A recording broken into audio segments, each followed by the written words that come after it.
जय हिंद दोस्तों, the Chronicle post में आपका स्वागत है। दोस्तों, भारत और मलेशिया के बीच पिछले कल एक मीटिंग हुई जिसमें भारत के प्रधानमंत्री नरेंद्र मोदी और उनके मलेशियन काउंटरपार्ट अनवर इब्राहिम ने डिफेंस, यूपीआई और डी डॉलराइजेशन जैसे मुद्दों पर न केवल बातचीत की बल्कि एक कॉम्प्रिहेंसिव स्ट्रेटेजिक पार्टनरशिप साइन की। यहाँ जितने भी मुद्दों पर बात की गई है, भारत और मलेशिया के हिसाब से काफी फायदेमंद साबित होने वाले हैं। लेकिन वहीं दूसरी तरफ ये चीजें कहीं न कहीं अमेरिका और चीन के फेवर में नहीं हैं। तो चलिए दोस्तों, डी डॉलराइजेशन से शुरू करते हैं। दोस्तों, साइज के हिसाब से देखा जाए तो मलेशिया भारत के सामने काफी छोटा सा कंट्री है, लेकिन उसके बावजूद साल भर में भारत और मलेशिया के बीच में करीब 20 बिलियन डॉलर्स का ट्रेड देखने को मिलता है। और इन दोनों ही कंट्रीज ने अब ये तय कर लिया है कि आने वाले समय में इस ट्रेड को और बढ़ाया जाए। और ये पॉसिबिलिटी है कि फ्यूचर में भारत और मलेशिया का जो ट्रेड है वो 30 से 40 बिलियन डॉलर हो सकता है।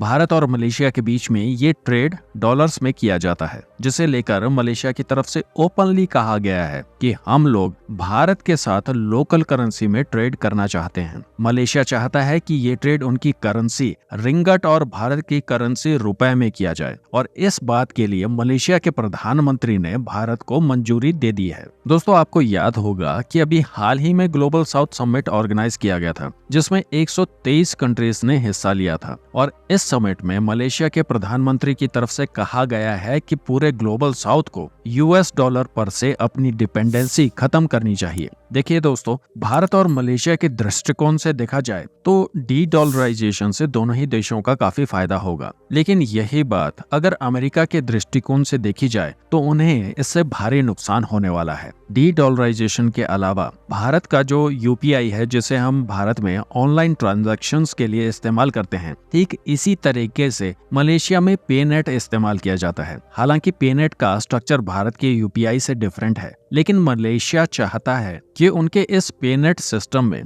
यूपीआई को इंटीग्रेट किया जाए। वैसे तो यूपीआई ऑलरेडी मलेशिया में इस्तेमाल किया ही जाता है, पर वहाँ पेनेट एक सबसे बड़ा पेमेंट सिस्टम है, और यूपीआई को इसमें इंटीग्रेट कर देने से मलेशिया में यूपीआई की रीच बहुत बढ़ जाएगी। वैसे अभी ये इंटीग्रेशन हुआ नहीं है, लेकिन इसके ऊपर काम शुरू हो गया है। मलेशिया भविष्य में भारत से बहुत सी डिफेंस डील कर सकता है, लेकिन अभी प्रेजेंट समय में जो बात निकल कर सामने आई है कि मलेशिया की तरफ से भारत के साथ ब्रह्मोस मिसाइल को खरीदने के लिए बातचीत की जा रही है, जो चीन के लिए एक सरदर्द का कारण बन सकता है, क्योंकि इससे पहले भारत की तरफ से मलेशिया के पड़ोसी देश फिलीपींस को इसका एक्सपोर्ट किया जा चुका है। पर दोस्तों, यहाँ मलेशिया भारत से ब्रह्मोस की लैंड बेस्ड वेरिएंट के बजाय एयर लॉन्च वेरिएंट को खरीदने में इच्छुक है, क्योंकि मलेशिया के पास सुखोई 30 के MKM वेरिएंट के एयरक्राफ्ट मौजूद हैं, जो कि ऑलमोस्ट भारतीय एयरफोर्स के सुखोई 30 MKI जैसे ही हैं। इसलिए मलेशियन सुखोई 30 में कुछ एक मॉडिफिकेशन के बाद ब्रह्मोस को इंटीग्रेट किया जा सकता है, और उम्मीद की जा रही है कि जल्द ही भारत और मलेशिया के बीच इस डील को लेकर बातचीत शुरू हो सकती है। तो दोस्तों,